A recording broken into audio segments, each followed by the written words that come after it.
این بهترین لودات اسنایپ بعد از آپدیت جدید وارزونه. با این لودات مثل آب خوردن میتونید وان شات کنید و حریف رو از پا در بیارید.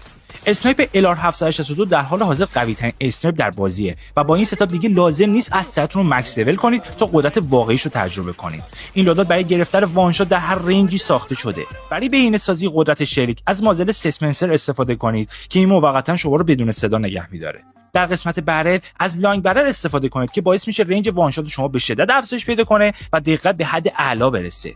برای آندر برل هم از پریزیشن هندگارد استفاده کنید چون لرزش اسلحه رو از بین میبره و میتونید دقیق‌تر هدف گیری کنید.